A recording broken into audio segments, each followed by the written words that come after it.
quincaillerie Mam Lamp nekk ci route de Darou Mourti jàkkaarloo kër Serigne Sidi Mokhtar ci wetu station bi barab bii boo fi accès jàppal ni lépp yembu quantité bi ngeen mën ci bëgg ci wàllub ciment dama ni ciment ba gën am qualité waaye nag bu dee wàllub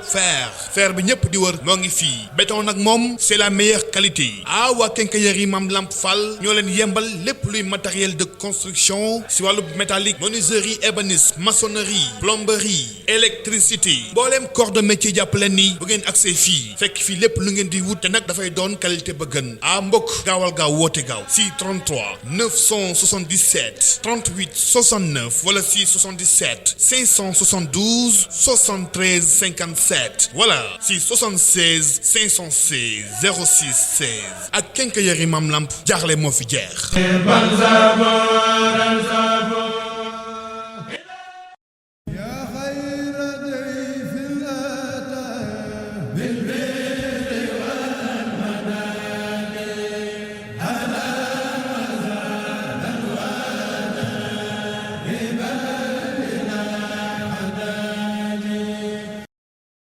salaamaaleykum wa rahmatullah mbokk yi safoo seetaan suñu télévision Rafah TV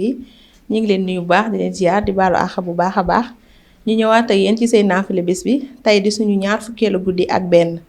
ñeenti rakkan la rakkan bu nekk fatiha benn yoon qul huwallahu ahad ñaar fukki yoon ñu baamtu ko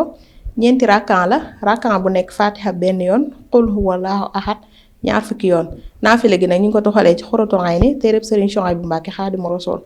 mbokk yi Rafah TV moo leen di ñaanal kooru jàmm ba suba ak jàmm incha allah.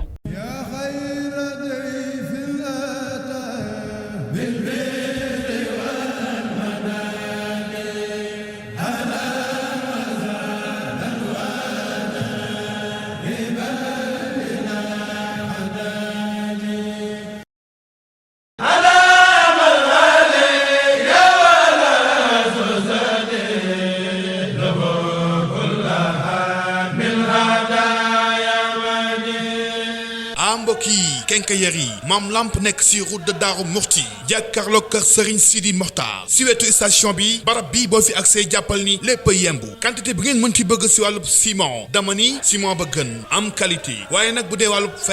fer bi ñëpp di wër moo ngi fii béton nag moom c'est la meilleure qualité waa quincaillerie Mam Lamp Fall ñoo leen yembal lépp luy matériel de construction ci wàllub métallique menuiserie ébénisme maçonnerie plomberie électricité mbooleem corps de métier jàpp leen ni bu ngeen accès fii fekk fii lépp lu ngeen di wut te nag dafay doon qualité ba gën mbokk gaawal gaaw woote gaaw si 33 977 38 69 wala si 77 572 73 57 wala si 76 516 06 16 ak quincaillerie Mam Lamp jaaxle moo fi jeex.